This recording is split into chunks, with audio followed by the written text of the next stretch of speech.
Well, hello there. Didn't see you there, even though that doesn't make any sense at all because I hit the record button.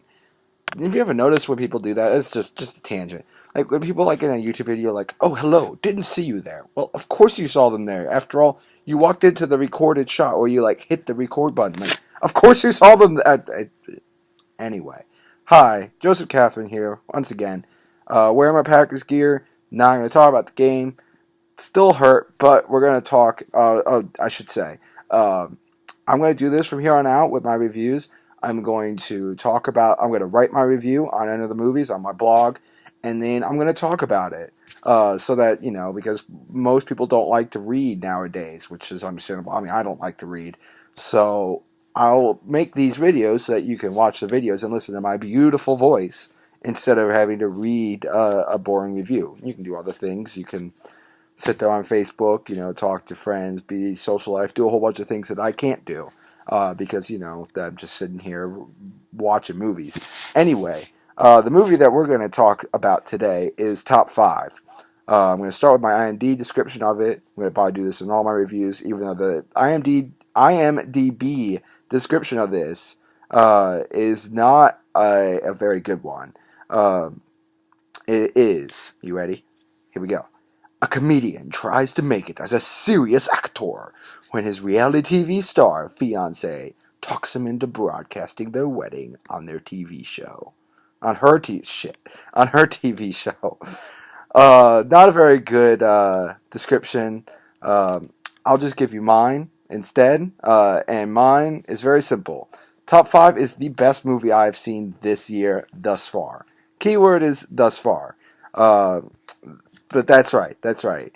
I know there's still a lot of movies left in 2014, but Top 5 has come out of nowhere, and it currently is my favorite movie of the year.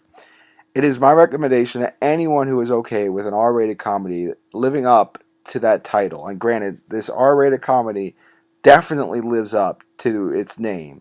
But it is my recommendation to anyone who's okay with that this movie is a must-see. Now, I should just end the review right there. I mean, that's all you really need to know, right? I will even wonder how people would feel if I just ended the review right now. Well, nah, we'll just keep going because, I'm a nerd and like to talk about this sort of thing all the time. Anyway, so moving on. Top 5 is a wonderful celebration of African American culture in the United States. Now, what do I mean by this? Well, I'll just give you one example from this movie. There's plenty, but I'll just give you one. You can discover the rest on your own.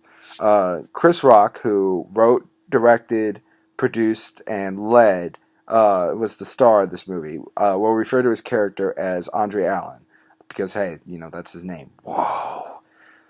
Chris Rock's character and his character's family, Andre Allen's family, they're discussing.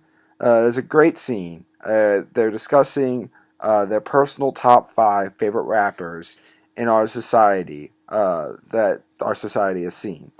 It's a simple but powerful and great moment in this movie, and just one of several examples of this great celebration of African American culture that is Top 5.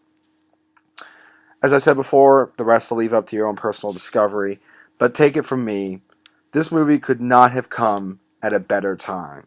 I really, really hope that Top 5 breaks out at the box office and becomes a huge runaway hit because there really is such a wide appeal in this movie. So, why is Top 5 my favorite movie of the year thus far? Well, let's go ahead and start with the man, Chris Rock. As I said, he wrote, directed, produced, and led here in Top 5. This movie is his baby. And really, honestly, the story he wrote here is really him telling the story of himself and his life and career and where it is right now. 10 years ago, Chris Rock and Andre Allen, the lead character that he plays, they were at the top of the comedy world. But in Andre Allen's case, after a failed attempt in the world of drama, he's fallen into the dumps of being, well, basically not funny.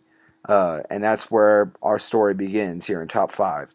But the same can really be said for the real Chris Rock, who, after deciding to cast his lot in with, sorry, with Adam Sandler, sorry, it just leaves a sour taste in my mouth every time I say it.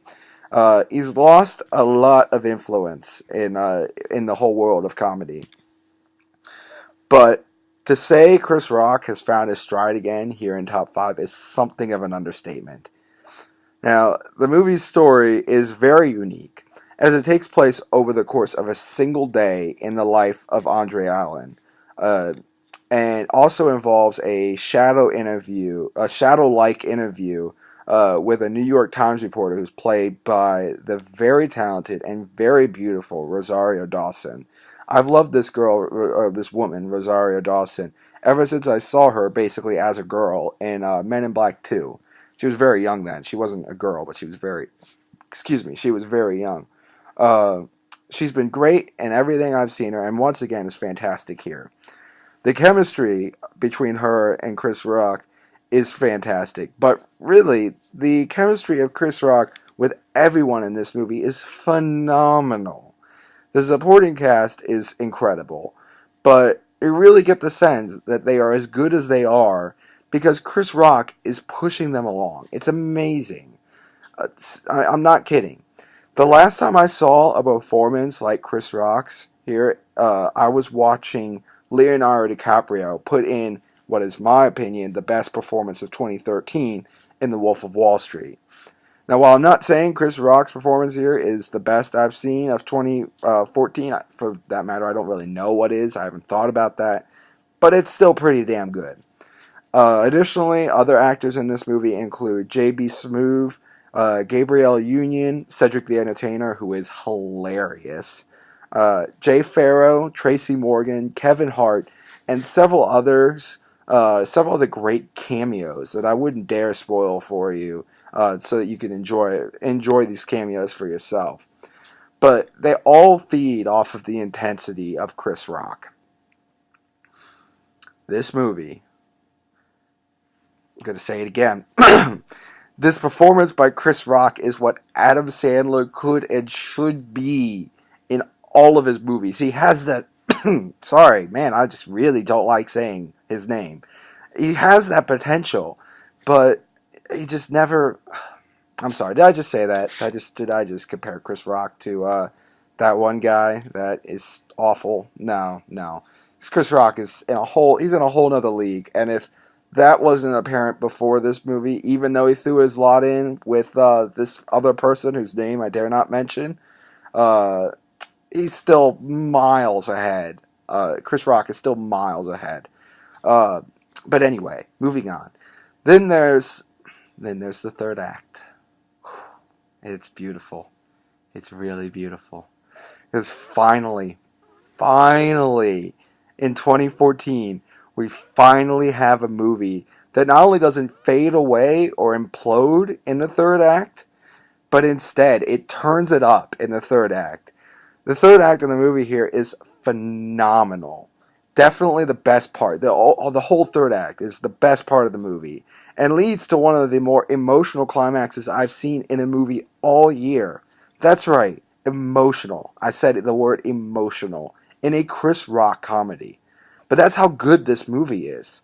Now, granted, it's not perfect by any means. It's definitely not perfect. There are some huge corners cut at times to get the movie from point A to point B, and the movie does take a bit of time developing early on, but none of that really matters if the movie brings the laughs. That's always been my take on comedy. If it makes you laugh, then it could cut as many corners as it wants.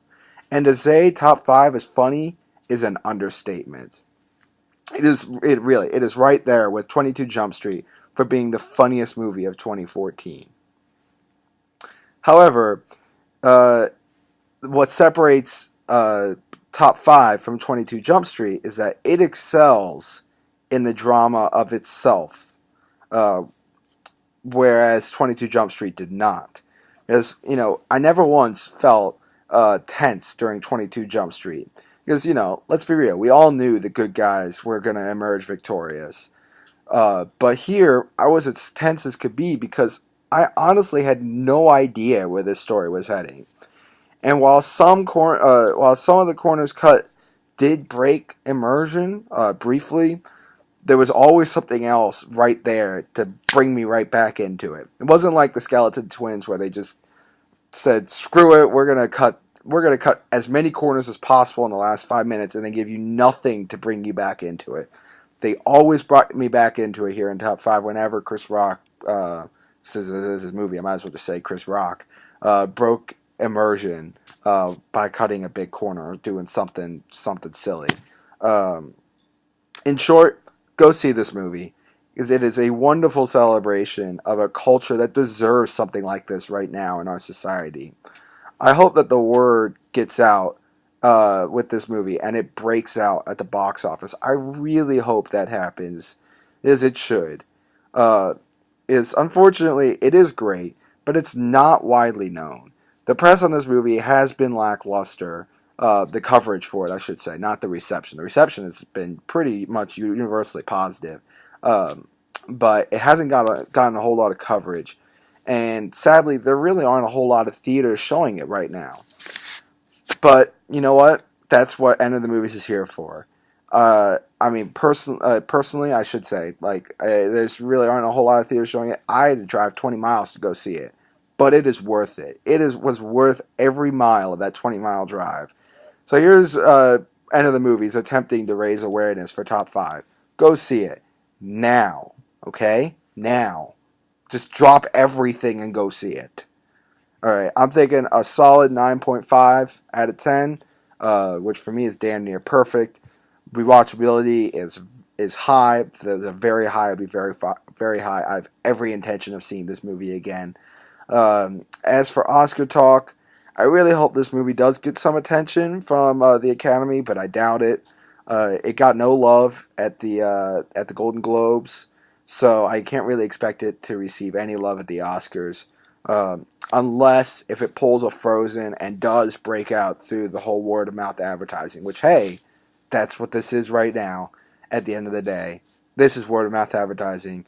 So go see top five right now. All right, guys, that's all I got. So until next time, I'll see you guys on the next End of the Movies. I need some sort of going out. I need some catchphrase. I'll think of something at some point. But yeah, I'll see you guys next time. Deuces.